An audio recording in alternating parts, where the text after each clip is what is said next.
Comprendre l'alliance divine.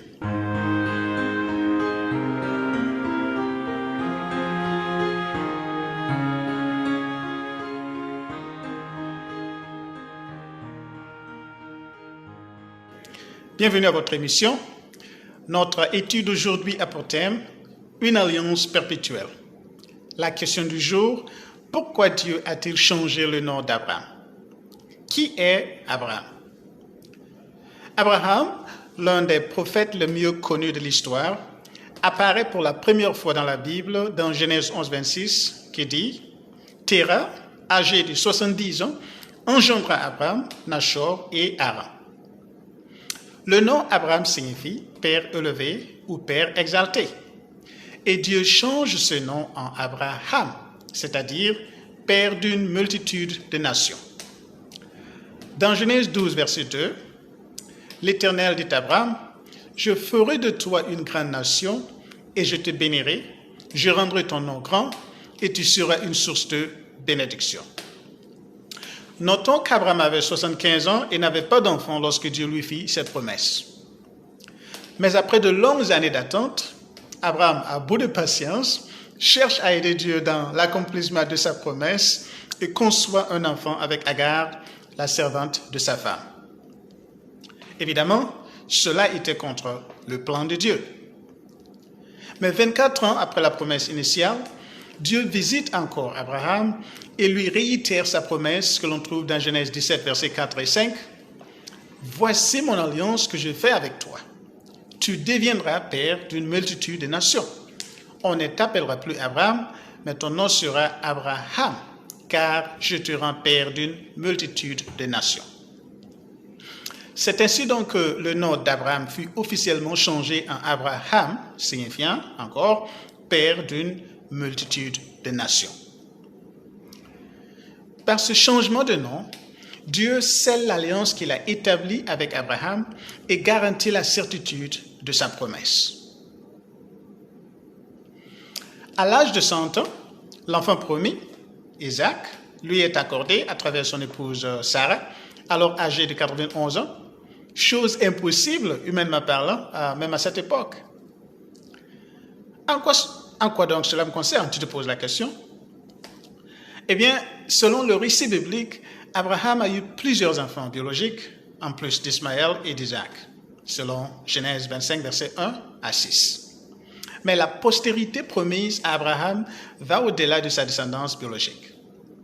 Dans Galates 3, versets 6 à 9, la Bible nous dit « Comme Abraham crut à Dieu, et que cela lui fut imputé à justice, reconnaissez donc que ce sont ceux qui ont la foi qui sont fils d'Abraham. Aussi, l'Écriture, prévoyant que Dieu justifierait les païens par la foi, a d'avance annoncé cette bonne nouvelle à Abraham.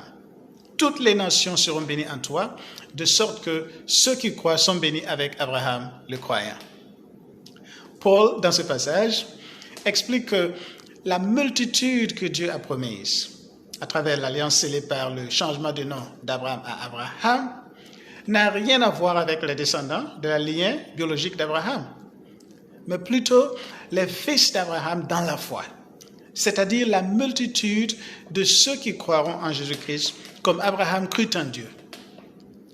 Paul met l'emphase sur cela quand il conclut dans Galates 3, 29, « Et si vous êtes à Christ, vous êtes donc la postérité d'Abraham, héritier selon la promesse. »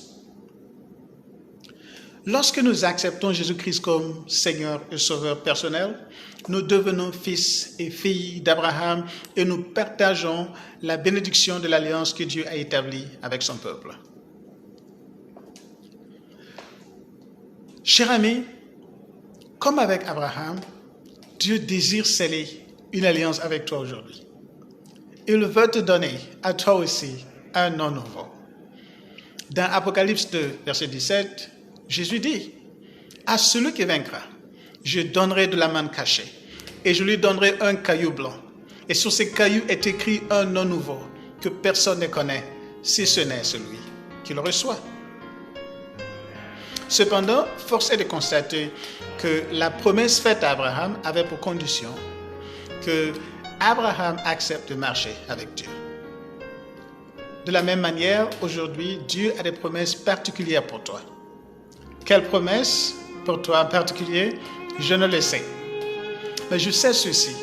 Dans Jérémie 29, verset 11, Dieu déclare à ton endroit: car je connais les projets que j'ai formés sur toi, dit l'Éternel, projets de paix et non de malheur, afin de te donner un avenir et de l'espérance. La condition, marche avec moi. Marche avec moi, dit le Seigneur. Je t'invite donc, cher ami, à marcher avec Jésus. Donne-lui ta vie aujourd'hui et il changera ton nom. Il te donnera un nom nouveau. Un nom qui garantit la victoire dans tes entreprises. Un nom qui garantit la guérison de tes maladies. Un nom qui te garantit la vie éternelle, même si et quand nous mourrons sur cette terre. Si telle est ta volonté, veillons prier ensemble. Éternel notre Dieu, merci de nous avoir donné cette leçon sur la foi d'Abraham.